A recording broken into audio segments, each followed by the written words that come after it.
Welcome to African Americans and Chicago's Outdoors, a program presented by Chicago Public Library in conjunction with our current exhibit From Swamps to Parks, Building Chicago's Public Spaces. I'm Johanna Russ, an archivist here at Chicago Public Library Special Collections, and I curated which features items from our Chicago Park District archives. Our speakers today are Brian McCammack and Veronica Kyle. Brian McCammack is Associate Professor of Environmental Studies and Chair of American Studies at Lake Forest College. He is author of Landscapes of Hope, a Harvard University Press book from 2017, which won the Organization of American Historians Frederick Jackson Turner Award for Best First Scholarly Book in American History, and the American Society for Environmental History's George Perkins Marsh Prize for the Best Book in Environmental History. Veronica Kyle is the Outreach Director of Faith in Place. In her work, she seeks to bring to the table people who are often not involved in conversations around earth care, including African American, Latino, and affluent suburb communities. Kyle's work has been nationally recognized. She was named a 2013 Audubon Toyota Green Fellow and a 2014 Northern America Association of Environmental Educators Fellow. She is also a member of a few Chicago Park District Park Advisory Boards. Today's talk will focus on Chicago's South Side. We haven't forgotten the West Side, but our speakers today have particular knowledge and expertise on the South Side. We're considering a future program discussing African American experiences with West Side parks. The conversation today will be structured chronologically. First, Brian and Veronica will discuss the Great Migration, roughly from 1910 to 1950. Next, they'll cover post-World War II and the Civil Rights Movement, roughly 1950 to 1980. Finally, they'll discuss the late 20th century to the present. We'll spend about 15 minutes on each time period, and then we'll invite questions from the audience. So at the end, we'll ask you to ask your questions using the Q&A feature at the bottom of your screen, or if you're comfortable, you can put it in the chat. So to get us started, Brian and Veronica, during the Great Migration, why was Washington Park specifically, and the other South Parks more generally, so important to Black Chicagoans?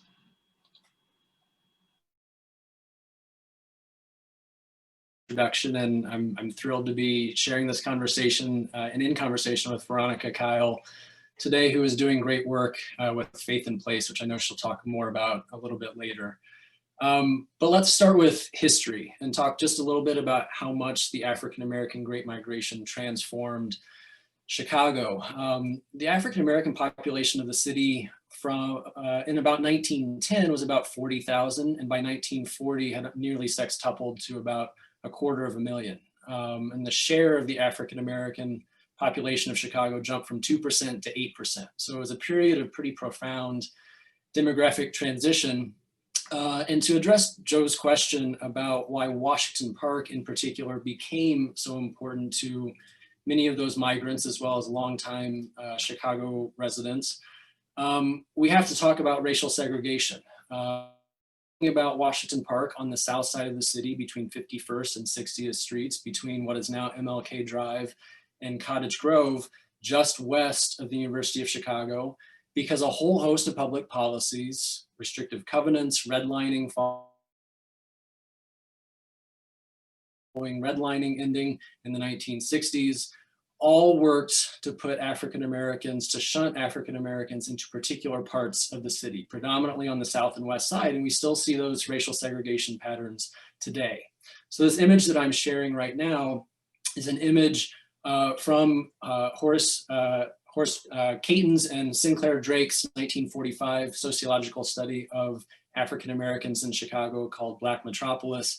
And it's titled Expansion of the Black Belt. And what you see here is the expansion of predominantly African-American neighborhoods, actually stretching further north than 31st Street, even though that's where this map terminates at the northern end.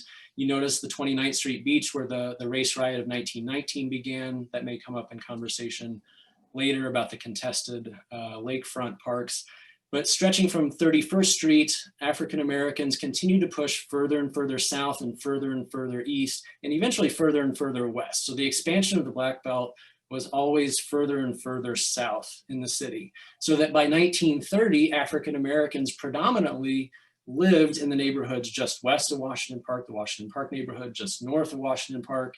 And it was just what was colloquially known as the White Island, just south of Washington Park, that didn't become predominantly African-American until after Carl Hansberry, the playwright Lorraine Hansberry's father, bought a home in that subdivision specifically to contest those racially restrictive covenants, and a Supreme Court decision opened that up for African-American settlement. So we're talking about Washington Park as a community gathering place for African-Americans because so many other parks in the city were essentially off limits to them. They would face racial hostility from white Chicagoans if you tried to venture into those parks that were in predominantly white neighborhoods. So Washington Park by 1930 becomes a community gathering place for African-Americans because right next door to predominant African-American neighborhoods. And it was a place where migrants coming from the South, and I don't want to sort of reductively characterize migrants as coming from the rural South, because many migrants had experience in major Atlanta, right, worked in the steel mills in Birmingham before making the leap to Chicago.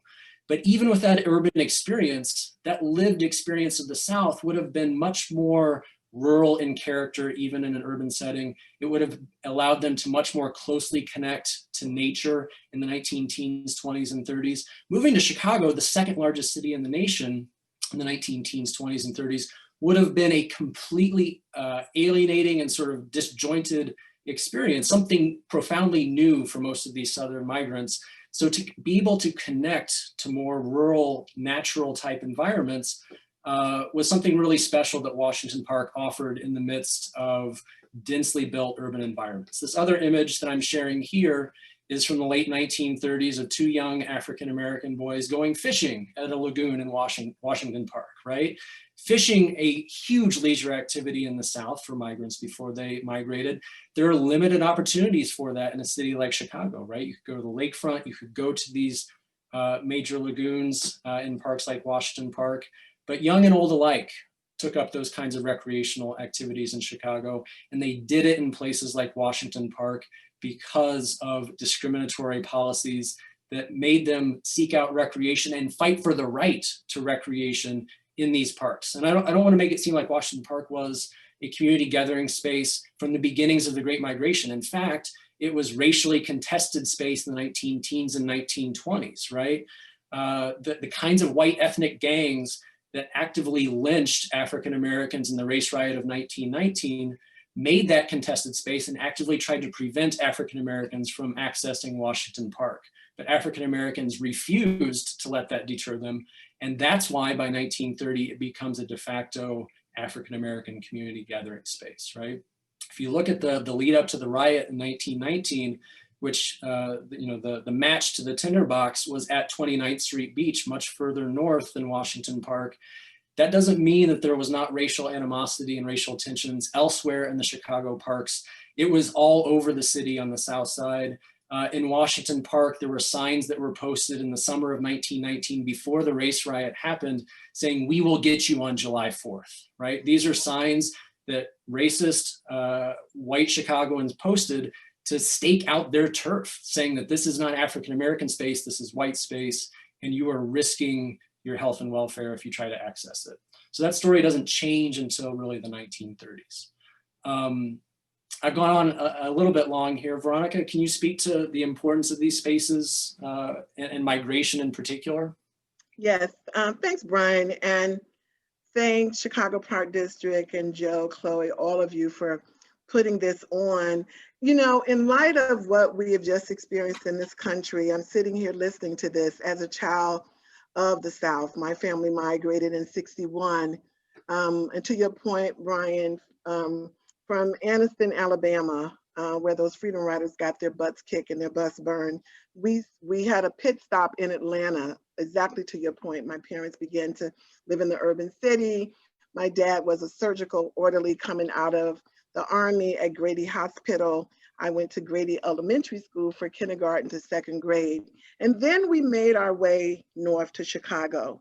And of course, you're 7 years old, you don't know what all of this is about, but young parents born and raised in the South and in Anniston, they knew that they needed to get us out of the Jim Crow South, the segregated South, and we're looking for better opportunities. As a matter of fact, I remember my dad saying to me, I'm taking you north to get a good education so you could use your hands, your head, not your hands.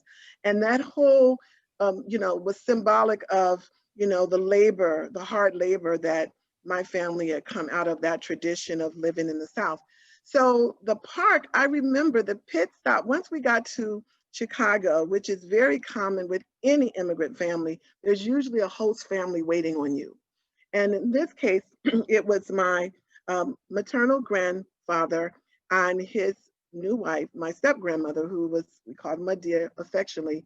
And I had my mother's younger siblings who were like cousins, but they literally were my aunts and uncles. They lived on 57th and Normal. So Washington Park was the place that they took me because that's where we played. I had never, to your point, ever seen that many tall buildings. Just getting off of the bus. No, we were on a train. The train station. I remember my brother looking up saying, "Where are we?" And I said, "I think we're in space." Like I did not know what to make of all of these tall buildings that, were literally up to the sky. But that park was the first pit spot for us as young kids coming from the South, where we felt like we had some familiar. We could run, we could play. I saw people who looked like me. We would play from sun up to sundown. We would come back, we'd be dirty, just in time to eat some dinner, get showered, go to bed, and start all over again. So I'm really, really glad that you bring that up. Not, you take that for granted when you're little. I didn't know the history of Chicago. I didn't know about anything about the riots or any of those things. What I knew is, let's get up and let's go to the park. And that's what you did. And also, it was the first time I saw, Bud Billiken Parade and picnics and all kinds, anything that was happening. I was like, this is the coolest place to slice bread. And speaking of that, the bakery was right not far from there. So you would smell that fresh bread from Butternut Bakery. These were my first early memories of migrating, and Washington Park was that bedrock of nature for us, Brian. And you mentioned the Bud Billiken Parade, which started during the Great Depression and really took off during the 1930s as sort of a back to school event, really focused on children on the South Side. And I wanted to share a photograph of the Bud Billiken picnic in Washington Park in, I believe this is 1938. And most of these images that I'm showing are from the Chicago Public Library Park District archives that Joanna was talking about, creating this exhibit for the Chicago Public Library. So you can just see that visually, right? Coming together as a community in these wide open spaces in Washington Park. Washington Park is unique at 371 acres on the South Side, just for the sheer expanse of open space, right? If you look at aerial photos of the South Side, this is as true in 1910 as it is today in 2021. It's very, very different from the densely built environment right outside its borders, right? And that's exactly why Frederick Law Olmsted and Calvert Vaux designed this park way back in 1871. This is a map, the original design from Olmsted and Vaux, also in the Chicago Park District archive at the Public Library. Washington Park is up here at the upper left, and you can see it connected via the Midway Plaisance to Jackson Park, which is a little bit south and along the lakefront from Washington Park. And you can see all of these different, what I call in my book, microgeographies of Washington Park. These wide open spaces in the meadow. And let me switch to another map from the early 20th century here. Here is a map of Washington Park from the 19-teens.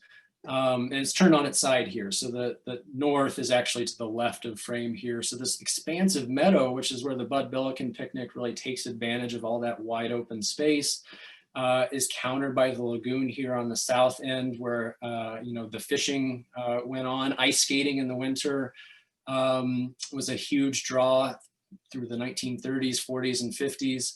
less so now, but this is exactly what Olmsted and Vaux designed it for in the 1870s, without any inkling of how Chicago would change demographically in the Great Migration, and that it would become predominantly African Americans who were utilizing these spaces by the 1930s, right? Using these spaces that already existed to adapt to the urban environment, adapting their connections to nature that were forged in the South to this new urban environment that could be disorienting and alienating, right? Right, and I'm so glad you brought that up too. I was talking to some residents, we'll talk later on about the, Far East Side, who actually learned to ice skate when their parents integrated these communities. There was ice skating rinks in all the parks, and these are people now that are in their 60s and 70s, and African Americans who know how to ice skate and swim because of those opportunities. I'm so reason I said yes to even doing this. I had the opportunity, Faith in Place, to create a program that we call Migration and Me for this very reason, Brian, so that African Americans could tell their own stories about the migration and their engagement with nature coming to the North. Because there also is this stereotype that we don't engage in nature and we don't really care about environmental stewardship, and we have no affinity to nature. Quite the opposite, totally. We migrated from the blanket of nature all around us, green space.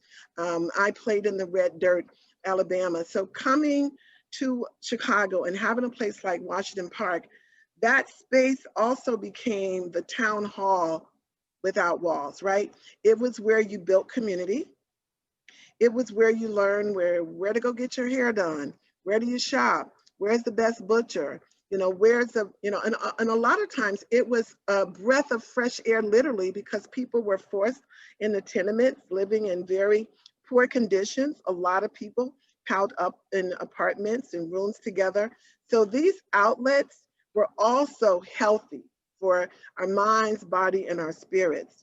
And the amenities that people were experiencing, although they were never meant for us, and we later will talk about how the disinvestment, eventually many of them left and no longer exist, which is a shame. Black kids right now in 2021 could learn to ice skate too in their own neighborhoods, by the way. If anybody on the budget committee of the Chicago Park District is listening, you can call me later and we can talk about how to make these things happen again. But also the trauma, the mental health, the trauma that people had experienced in the South. And people talk a lot about post-traumatic stress.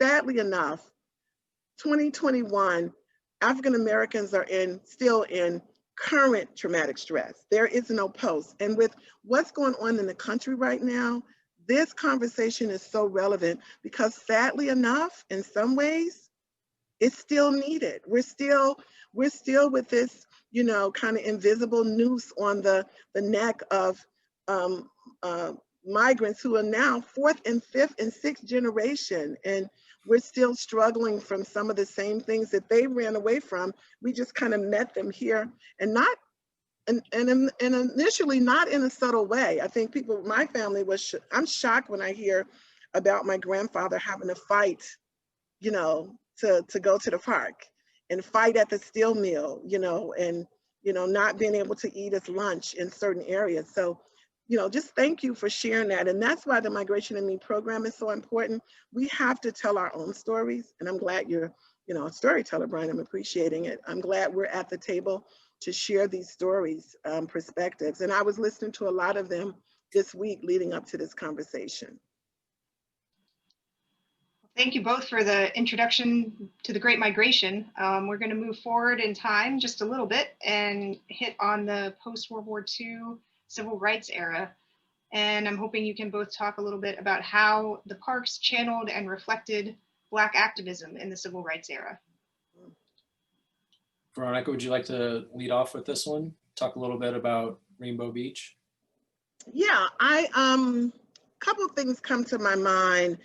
I said, by the time we got here, 1961, this was at the height of, King's era. A lot was happening with the civil rights movement.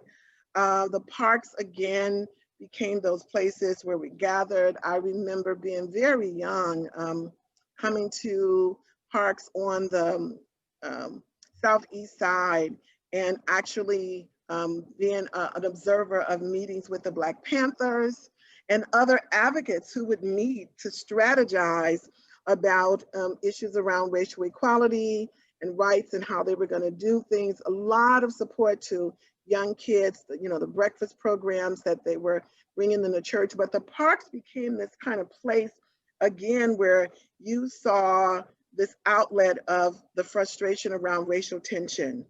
There were, and again, being young, 61, I'm 7 years old. So by the time I'm, you know, 11, 12, junior high and visiting relatives and going to the parks, I'm still not aware of all the current realities of what's really going on. But what I do know for sure is that during those times, Rainbow Beach and many of the other places were really beginning to, you know, we had issues around the wade-ins where people were, I was talking to somebody today and they said they remember putting on their swim clothes, and the kids had organized this. And that's one thing I want to say, youth are the movement of social justice, and nothing has changed with that. We see that with Black Lives Matter.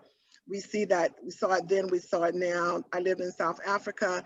It was a young student with the apartheid movement that brought it to everybody's attention via the murder of Hector Peterson and his young classmate carrying him down the streets in Soweto. Those young people put on swimwear, got and put on their regular street clothes and organized to go and participate in these wade-ins and come to the beach and have the audacity to be able to get in waters that there was an invisible line of racism and segregation and said you dare not do. And I just want to give you one story in particular. A family friend of ours, his family had moved, and this is the early 60s, and he's thinking, he and his brother, this is paradise, Rainbow Beach. They literally, the house, they could see the beach. I mean, they're right across the street. Just a grove of trees separated them in the house. So he decides to stroll over there. And he's, you know, he said, I stroll over there with my, you know, dashiki on. I'm a young, pretending to be, you know, the militant. And he said, and I'm just meditating, and I look up and I am surrounded by young white men. And I'm being called all kinds of names, and what are you doing here? And he said, just when he knew he was about to have to get the crap beat out of him because he couldn't handle all of them, he sees his brother coming, and his brother has a dog, and his brother lets the dog go, and they scatter. But he was also a part of those wade-ins. Those kids were determined that we live here now, our parents are here now, and we're going to enjoy this beautiful beach. And I moved to South Shore in 2007, and shortly after that, they had the 50-year commemoration of the wade-ins. And to meet some of these now, you know, seniors, elders, so brave to stand up to systemic racism when, quite frankly, many of them said their white classmates they had no problem with. But this is what grown folk do. They would wake up and the next day their friends would be gone. They would move. So as the neighborhood changed, what they also saw happen in those areas where the amenities changed. All of a sudden, the ice skate rink, there was no hot house, there was no hot chocolate, there was no ice skating. And so I just want to paint the picture that unfortunately we're still here. I keep going back to that. Like I now live here. I've come in 2007, and those things still don't exist. So there has been no reinvestment, and yet still African Americans have found a way to look at nature as an outlet, as a place for needed respite and mental health. Brian. You know, I would just add to that those Rainbow Beach wade-ins that you're talking about, as the civil rights movement is cresting in the early 1960s, I believe it happened in 1961, or is the peak of protests in Chicago in 1961.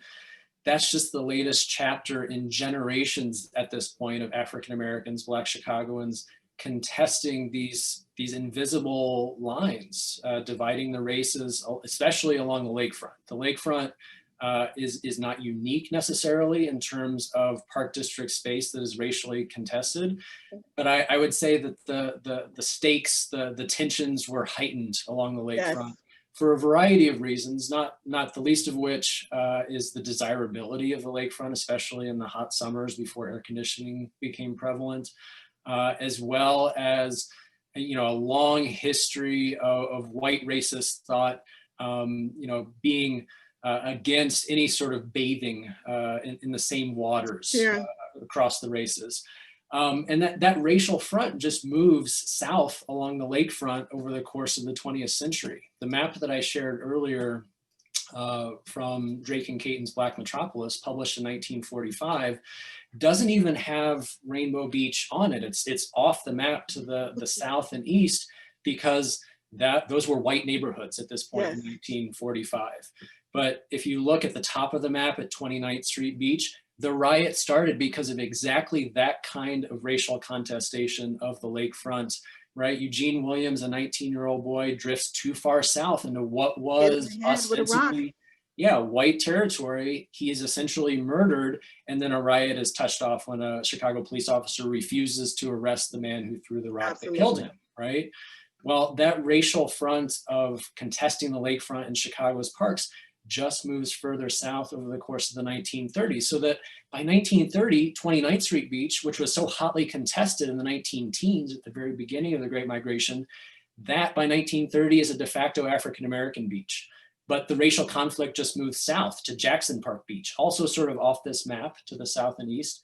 But the 1930s, plenty of Black Chicagoans have memories of a fence being erected across Jackson Park Beach, reserving the more desirable part of the beach on the southern end of Jackson Park Beach, wider, sandier, more space as white beach, right? The author James T. Farrell, who wrote the Stubbs Lonigan novels in the 1930s and 40s, has a short story about this titled "For White Men Only." It was published in the 1930s about what happens to African Americans straying south of that line. So that becomes racially integrated space and less contested by the period Veronica is talking about in the 1960s. But you continue to see the shifting geography of racial contestation over parkland space over the course of the 20th century. And you can pick out examples from 2021, right? It's maybe not as brutally racist as it was in the 1960s, but those lines are still there, certainly in Chicago in 2021, right? And I'm sure you talk to plenty of people in the Migration and Me work and elsewhere who don't feel comfortable in certain city parks in Chicago, right? Well, absolutely. We were having a conversation today. I had a conversation this morning, letting someone know that I was going to be talking about this. The South Shore Cultural Center, which used to be the South Shore Country Club, which ultimately, after this area became more than 70% African American, now initially with the Country Club, neither Jews nor Blacks could go. And that's right at 7100 South Shore Drive, right? And you couldn't, if you were Black and you worked as a maid or a housekeeper or a cleaner in that country club, you could not stand in front of it to catch the bus to go home.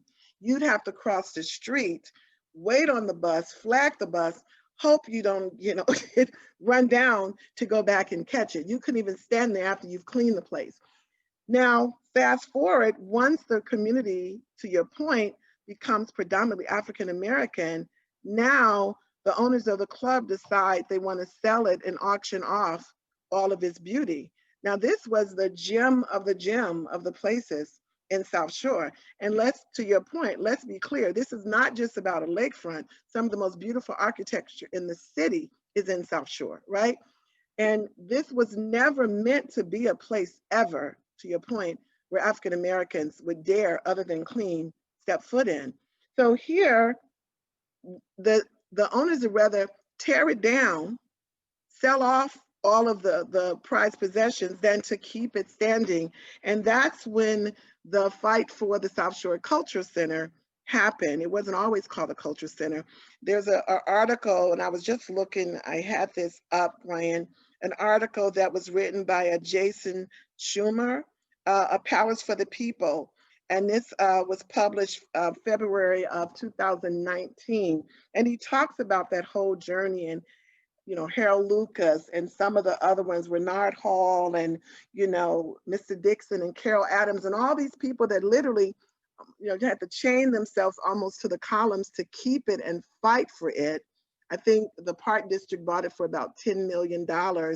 And then there became this way of how could this become a palace for the people now culturally. And that came on down to Rainbow Beach, to your point, where and what I learned is that this was happening all over the country. Those wait-ins on 31st sparked, that 29th Street Beach sparked wait-ins all across this country during the 60s, where African Americans were doing this everywhere along lakefronts. And many of them, as you know, and you probably will talk about that, those in the upper middle class actually begin to have that community idlewild.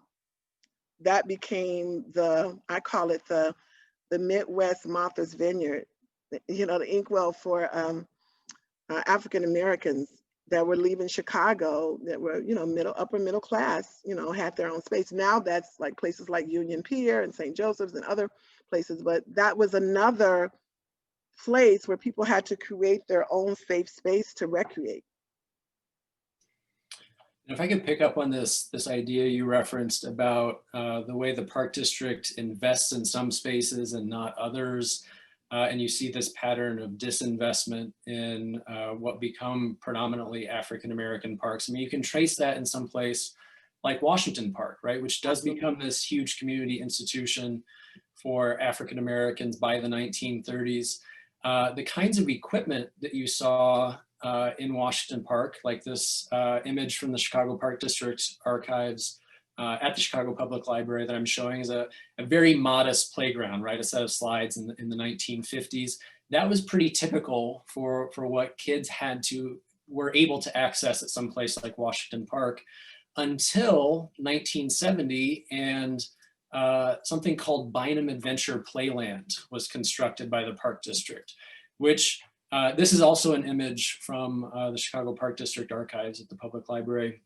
Has a space age theme. It was unveiled in 1970, marked for once a major investment in what was a community space for African Americans. It was hugely popular with kids throughout the 1970s. This park cost $750,000 in the late 60s, early 70s, way more, right, than the 10 grand or whatever the Park District was typically spending on much more modest playgrounds. There's this great picture from the archives of kids playing on that little planet-like structure at Bynum Adventure Playland.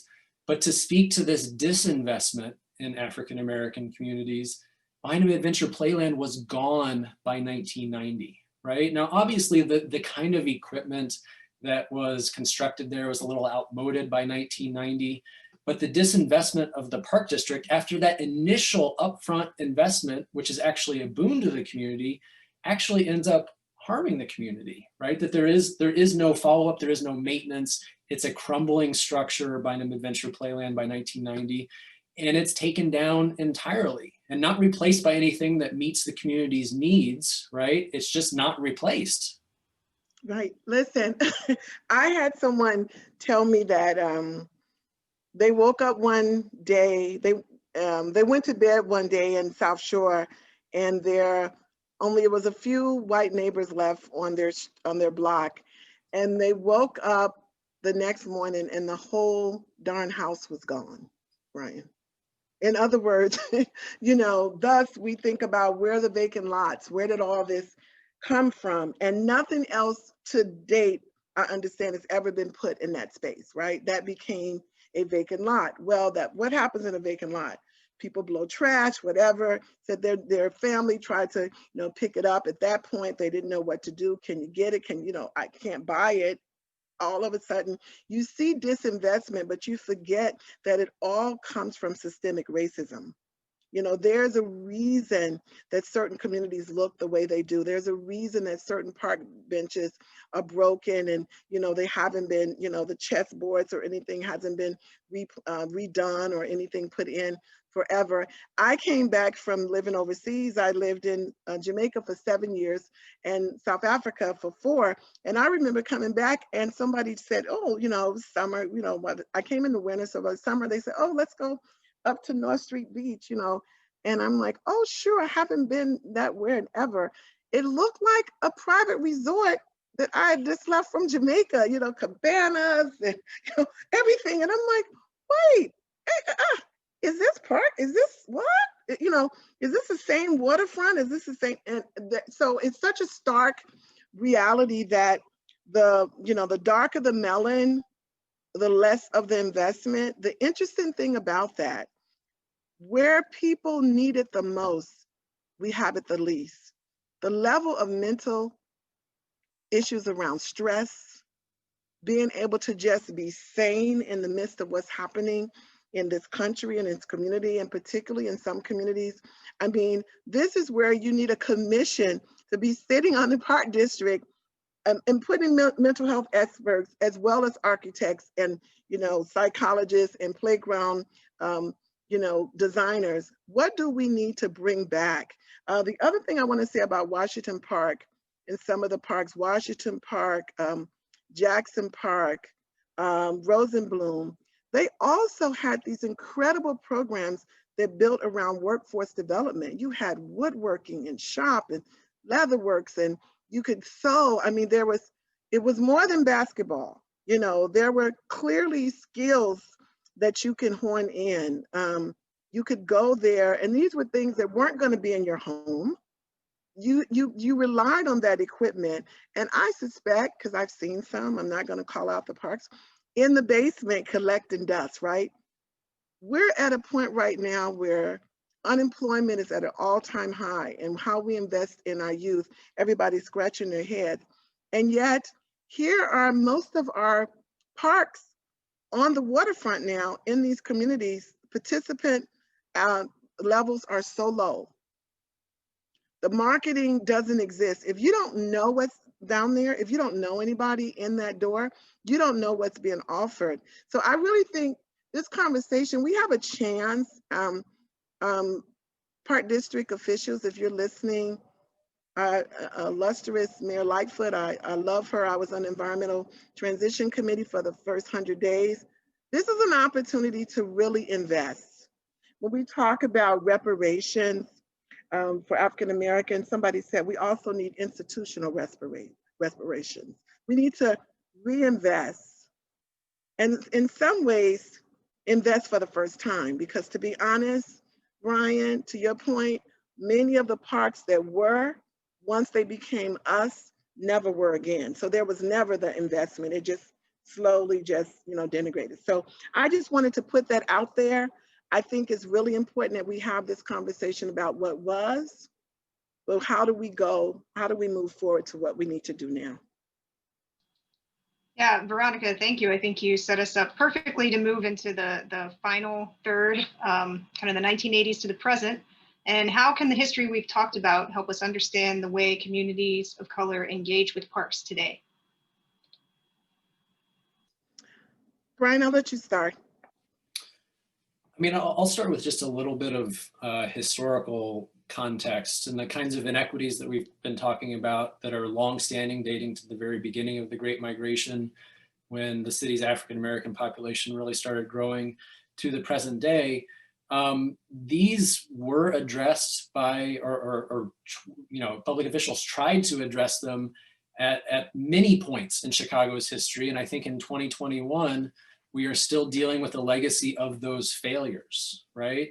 The Chicago Park District had to enter into a consent decree with the Justice Department in 1983 because of these well-documented inequalities, that in terms of facilities, the kinds of programming that you're talking about, Veronica, that those were profoundly unequal, right? That they existed in white neighborhoods in the city. They did not exist in Black and Latinx neighborhoods in the city at the same level. Both in terms of the actual facilities, the number of basketball courts and baseball diamonds, as well as the kind of staffing and programming that was offered in those parks. Well, the Park District was released from that consent decree later on in the 1980s, but clearly has not fundamentally resolved those inequalities. I mean, that's you know, whatever you think of the Friends of the Parks report that came out a few years ago, I believe it was 2018, basically looked back to the consent decree and looked back to this longer history dating to the early 20th century and said, we still haven't solved these problems, right? There are still these profound inequities. And the Chicago Park District came back with a response sort of contesting the methodology and the figures of the Friends of the Parks. But I think if you talk to African Americans on the South Side or the West Side, if you talk to Latinx Chicagoans in Pilsen and Little Village, they can just tell you their lived experience of those spaces is one of inequalities, right? Very different from my lived experience on the far north side of the city. So, you know, this history of inequality is sort of frustratingly persistent, despite the persistent activism of African Americans and other communities of color, right? One thing that I didn't have a chance to talk about in the first segment of our conversation was the creation of Madden Park in the late 1920s, early 1930s. Ida B. Wells, the civil rights activist, storied anti-lynching activist, got involved along with the Chicago Urban League, the NAACP, in fighting for what became a 10-acre park named after a Congressman, Martin B. Madden, unveiled in the 1930s. And the story of Madden Park's sort of centrality to the Black community, especially in the, for those who lived in the Ida B. Wells homes that sprung up right around Madden Park in the 1940s, and its subsequent decline in the 1960s and 70s until it is no longer a park, right? If you go to Google Maps and look for Madden Park right now, it doesn't exist. For those of you, you know, who know Chicago a little bit, and I imagine most in the audience do, because it's a public library event, this park, Madden Park, was between 37th and 39th, just east of MLK Drive, or what was then South Parkway. 10 acres, a pool, baseball diamonds, a field house, a place that was a destination for people. And the disinvestment in that space, along with the disinvestment in public housing, leads to what is today a vacant lot, except for a Mariano's grocery store that's up the south end of that plot of land that used to be Madden Park. So we've seen community gathering places created by activism in communities of color. And then, you know, decades later, disinvestment leads to the decline, and in some cases like Madden Park, the erasure of those spaces. And that's a huge loss for those communities. But the sad thing is, and the terrible, infuriating thing is that it takes the persistent activism, it seems like, of those communities of color in order to keep those places vibrant, right? If you let up in the least, those places dwindle away, and the city does not invest in them, right? So it takes constant activism to keep those places vibrant. And I'm so glad you brought that up. I mean, I sit on a Park Advisory Council, and many of my neighbors and friends in South Shore as well.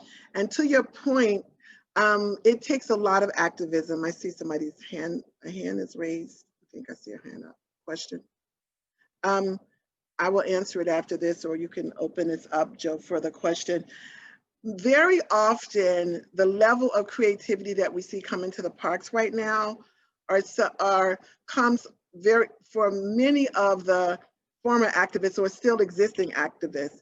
But like Fannie Lou Hamer's famous words, they're sick and tired of being sick and tired. And so despite the disinvestment and the lack of resources, the PACs were still trying to bring activities to the park.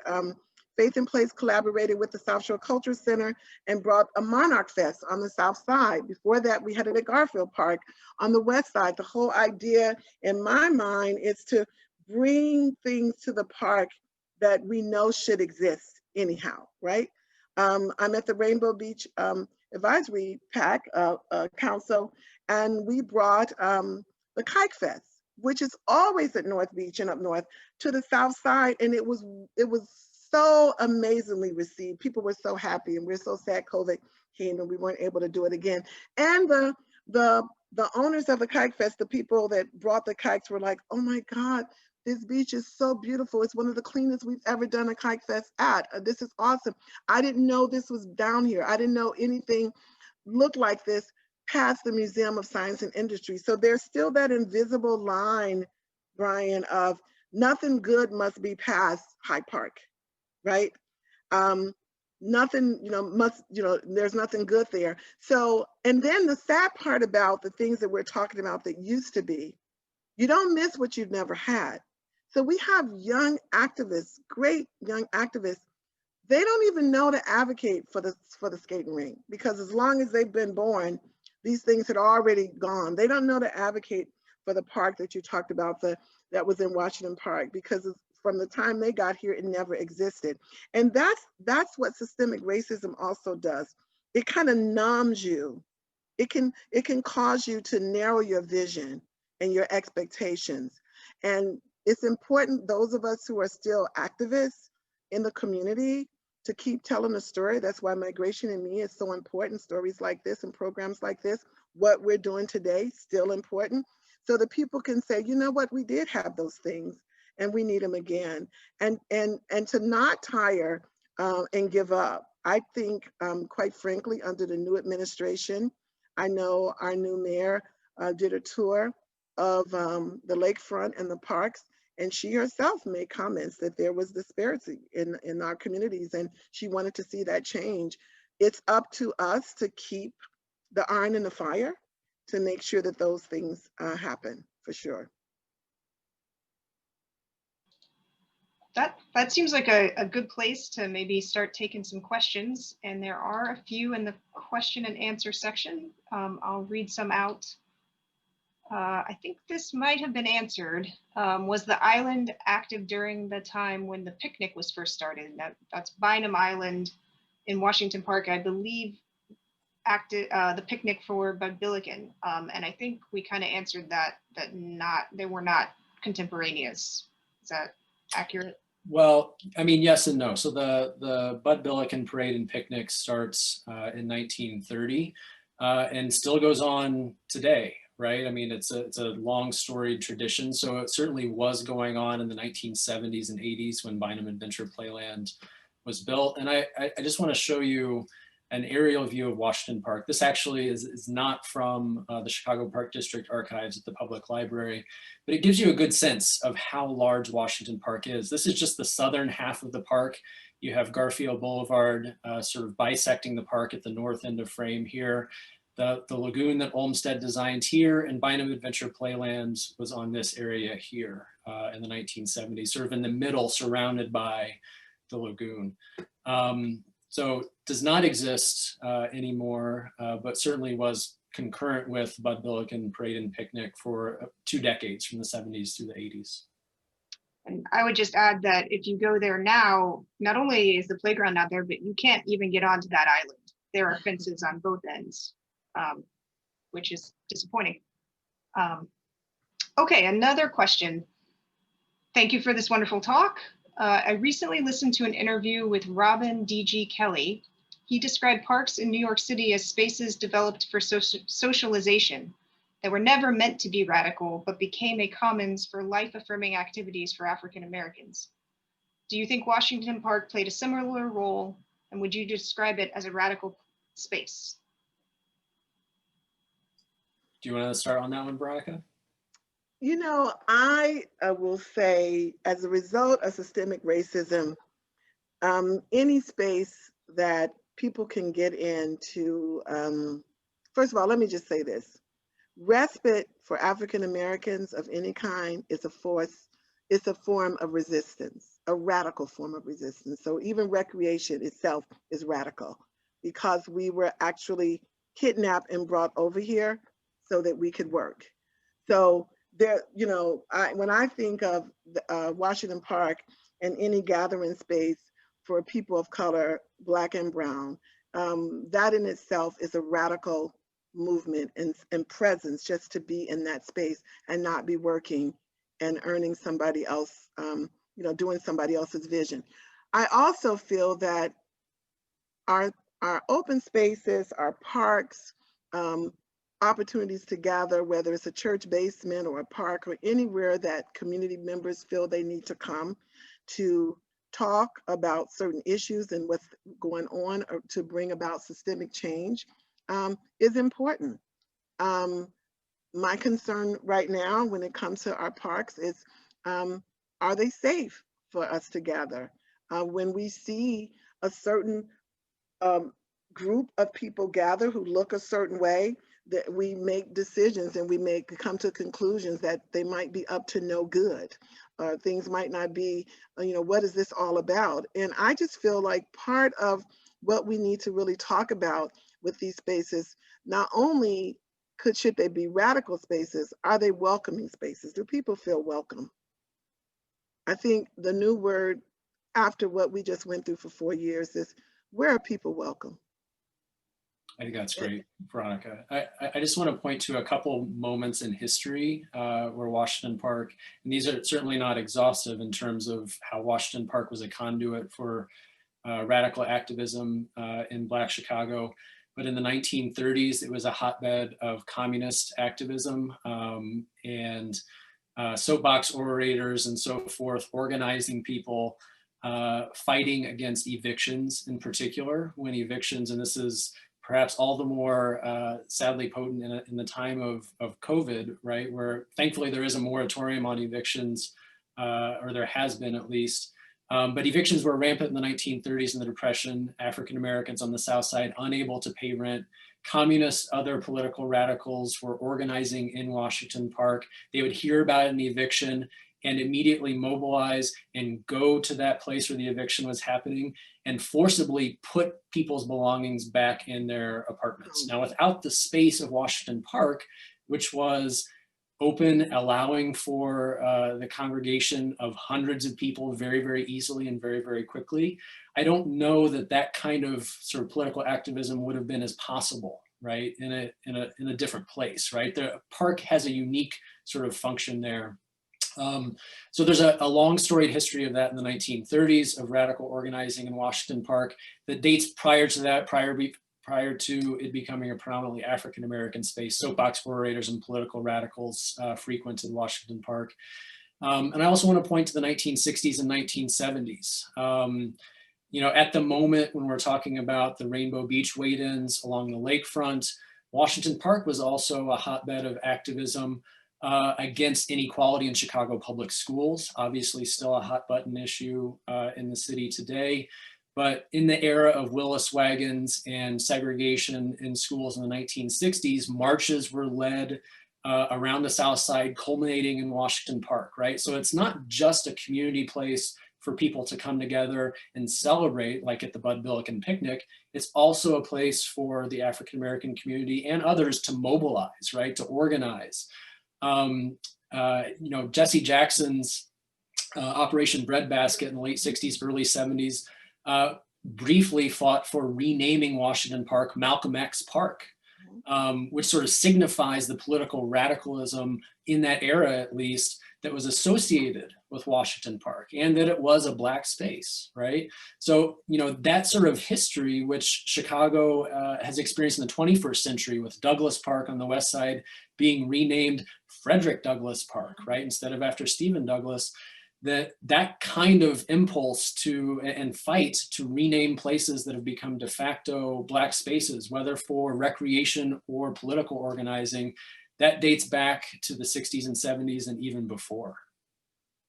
Right. And I just want to add with that, I feel as if it's important that those spaces existed for those opportunities, particularly with the reality of the way housing was set up. I want to repeat again, there wasn't a lot of other places to do the kind of organizing other than in the park. I mean, when we talk about taking it to the streets, what people really meant very often was taking it to that gathering space, that neutral space without walls, where a large number of people can come and be heard. I mean, we saw that happening in Birmingham with the dogs. I mean, people go where they feel they can have camaraderie, where they can be able to speak and be safe. And very often it wasn't safe to have things in your home or in your church. You needed to come somewhere neutral. It wasn't safe to gather in your home. And we surely learned something about that with the bombing of the church in Birmingham. So I don't know who raised the question, but I'm kind of glad it came up. I think very often, again, this way in which Black folk were, and most people, particularly people who feel oppressed, are forced to kind of come together in whatever space they feel comfortable and there's enough and they're loud. But it also puts you at risk because when you're out in the park, you can get hosed, you can get sprayed. We've just seen all this happen in front of our face, right? We also saw, what happens when you think that regardless, that you have some kind of right that you can just move and take over anyway. I'm still cringing at what I saw in the insurrection based on what I saw just a few months, in the summer with Black Lives Matter. And I just wonder if we had taken over a park or space by what we saw, I think there would have been so much bloodshed on the streets several weeks ago. We would all be still holding our eyes in horror. So even when we gathered in the park, it came at a risk.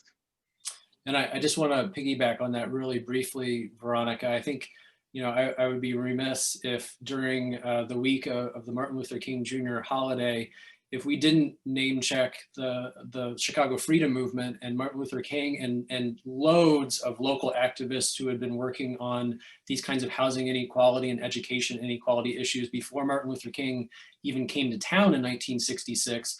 But that is tied to the parks as well, right? It was in Marquette Park on the southwest side. Marquette, absolutely. Yeah, where King and activists are marching to try to integrate those neighborhoods, where he is hit with a rock in the head, right? And it prompts him to say that with all of his marching and organizing in the South, he had never seen racism so virulent as he did in Chicago. Absolutely. Right. And in part, it was that incident, in large part, that incident in Marquette Park that led him to say that.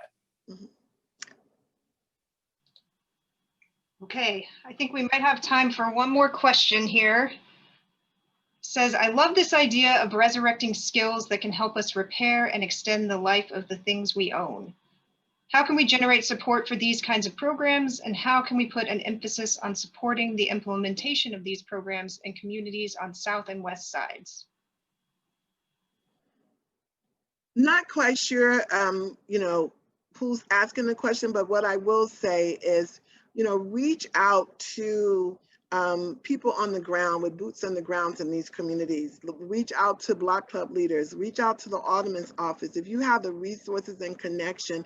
And also, wouldn't this be an incredible opportunity for healing right now in Chicago if we could have some collaborative efforts to begin to truly bring life and regenerate and also recreate and reach out to young people. They know what they need and know what they want.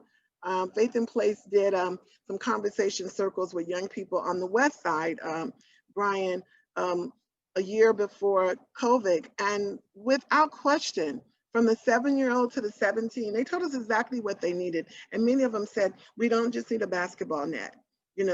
We want to feel safe. I want to learn. One of them said, I want to learn how to play hockey. Well, you need some ice, right? You need something, right? So they had, I want to know how to play tennis. I like a garden. So collaboration, reaching out to local people. If you are of influence, whether it's through corporate or government or whatever, begin to talk about appropriating resources to these areas. Become, you don't have to be friends of the park. Just be about wanting to do right and bring some healing to the country and where we are right now. And I think more than ever, our young people need to see us, Black, Brown, Indigenous, Asian, all coming together to be able to build a city that says that young people, we care about you, we want to invest in you. We want to make sure that you have the best, whatever's in Lincoln Park. We also want to see it in Argyle Gardens. We want to see it on Rainbow Beach. We want to see it in Washington Park. We want to see it in Woodlawn. That, to me, between the parks and the schools, if we could do this, I know we would probably reduce crime in this city. This is all about deprivation.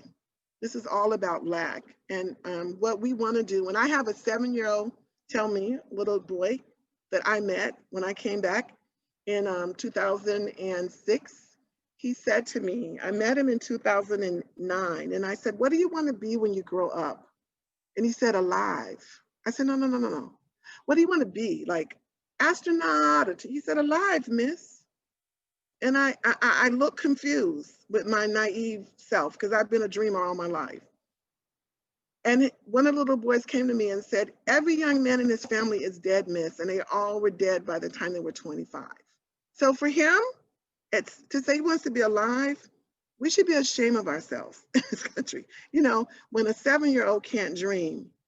And a young man told me on the bus, we have 4 types of people in our community now, miss. The have-nots, the never will have, and don't even know they can have. That's sad.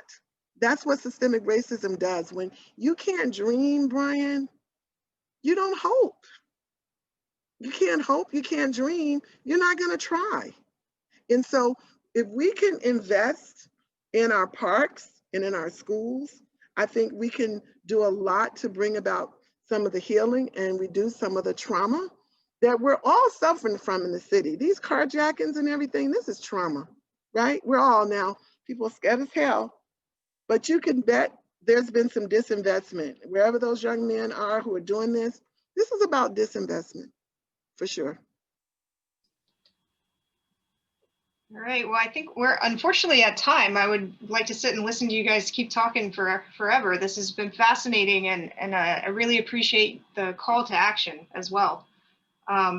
So thank you to Brian and Veronica for speaking with us, and thank you to everyone for participating. And we hope you come to another Chicago Public Library program soon. Thank you, Joanna. Chloe. Thank you, Thank you, Brian. It was Veronica, great seeing you and, again. yeah, you too.